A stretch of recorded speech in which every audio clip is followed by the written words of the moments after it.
السلام علیکم ورحمۃ اللہ وبرکاتہ۔ کلاس دہم اسلامیات لیکچر نمبر 8 اور سورۃ احزاب۔ آج ہم جو ہے سورۃ احزاب کی آیت نمبر 6 پڑھیں گے۔ اس آیت کا ترجمہ بھی پڑھیں گے اور مختصر وضاحت بھی کریں گے اور الفاظ معنی بھی پڑھیں گے۔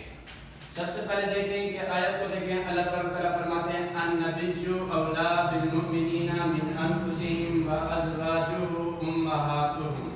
یہاں تک ایک جزء آیت کا ترجمہ دیکھیں، النبی نبی صلی اللہ علیہ وسلم اولا زیادہ کیا مطلب زیادہ حق رکھتے ہیں، حقدار ہیں، بالمؤمنین مومنوں پر، من انفسہم ان کی جانوں سے، وازواجہ دوسری بات ہے ومن اور وازواجہ اور اس کی بیویاں۔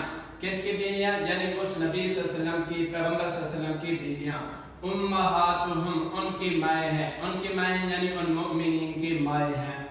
وَأُولُو الْأَرْحَامِ وَمَنِ اور اولو الارحام رشتہ دار، وَأُولُو الْأَرْحَامِ رشتہ دار جو ہوتے ہیں، بعضهم اولا ببعض، بعضهم ہم منی ان کے بعض منی بعض، ان کے بعض اولا زیادہ حق رکھتے ہیں، ببعض بعض پر، ان کے بعض بعض پر زیادہ حق رکھتے ہیں۔ یعنی قریبی رشتہ داروں سے مراد یہ ہے کہ جس طرح بھائی ہے، چچا زاد بھائی ہے، مامو زاد بھائی ہے، یہ ان کے سٹیپ بائی سٹیپ ایک دوسرے کے اوپر حق ہیں۔ فی کتاب اللہ، فی معنی میں کتاب اللہ، اللہ کی کتاب میں، اس کا معنی ہوگا اللہ کے حکم پر، من المؤمنین مومنوں سے، والمہاجرین اور مہاجرین سے۔ یعنی یہ جو دو لوگ ہیں رشتہ دار زیادہ حق رکھتے ہیں بعض بات پر، مومنین پر اور مہاجرین پر، یعنی دوسرے مومن اور مہاجر پر۔ الا مگر یہ کہ تفعلوا تم کوئی کرو، الا ان کی طرف، اولیاءکم تم اپنے دوستوں کی طرف، معروفہ کوئی بھلائی، یعنی کہ تم ان کو ہدیہ دینا چاہو یا کوئی ان کو گفٹ کرنا چاہو یا کوئی عطیہ کرنا چاہو، وہ اور نیکی ہے۔ اسی طرح آخر میں اللہ نے فرمایا کان ذالک، یہ بات، کان معنی ہے، ذالک یہ سے مراد یہ بات جو ہے، یہ جو حکم ہے، فی کتاب اللہ کی کتاب میں، مسطورہ اسی طرح لکھ دیا گیا ہے۔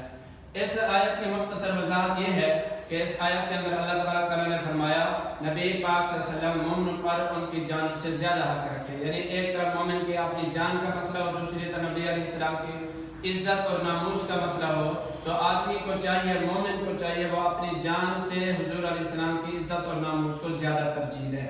دوسرے جو اس کے اندر فرمایا نبی کی جو بیویاں ہوتی ہیں وہ امت کی مائیں ہوتی ہیں، یعنی جس طرح آدمی اپنی ماں سے نکاح نہیں کر سکتا ہے، اسی طرح نبی علیہ السلام کی ازواج کے ساتھ بھی آدمی کا نکاح حرام ہے، ان کو اپنی ماں جیسا درجہ دے۔ اس کے بعد اللہ تعالیٰ نے فرمایا یہ وراثت کا حکم ہے کہ ایک انسان کے دوسرے دوست ہوتے ہیں، دوسرے مسلمان ہوتے ہیں، وہ سارے بھائی تو ہیں لیکن جو حقیقی بھائی ہے وہ زیادہ وراثت کے اندر حق رکھتا ہے اللہ کی کتاب میں۔ آگے مومنوں پر اور مہاجرین پر، یعنی عام مومن اور ہجرت کر کے آنے والے مہاجرین پر۔ اس آیت کا اس جز کا مطلب یہ ہے کہ وہ جو عام مومن ہیں یا جو مہاجر ہیں ان کو کوئی زمین یا کوئی مکان یا کوئی اور چیز تم ہدیہ کرنا چاہو یا کوئی عطیہ کرنا چاہو، یہ اور نیکی کی بات ہے۔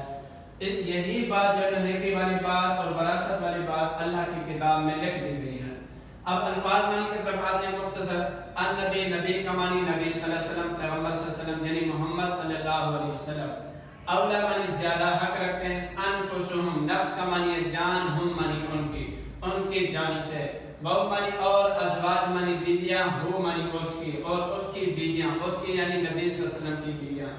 امہات معنی میں، ہم معنی ان کی میں سے مراد ان مومنین کی میں ہے۔ اسی طرح وَأُولُو الْأَرْحَامِ، اولو الارحام کہتے ہیں قریبی رشتہ داروں کو، قریبی رشتہ دار سے مراد بھائی، بیٹا، چچا زاد بھائی، یہ وغیرہ۔ بعض کا معنی ان کے بعد، بعضہم ہن کا معنی ان کے، بعض کا معنی بعض، اولا زیادہ حق رکھتے ہیں، ببعض بعض پر۔ فی معنی میں کتاب معنی کتاب، فی کتاب معنی اللہ کی کتاب کے، اللہ کے حکم سے۔ الا ان مگر یہ کہ تفعلوا تم کرو، تفعلوا کا معنی ہوتا ہے تم کرو، یعنی تم کوئی بھلائی کرو، الا معنی کی طرف، اولیاءکم اولیاء کہتے ہیں دوستوں کو، کم معنی تم اپنے دوستوں کی طرف کوئی بھلائی کرو، معروفہ کوئی بھلائی کوئی نیکی، تو یہ بات جائز ہے۔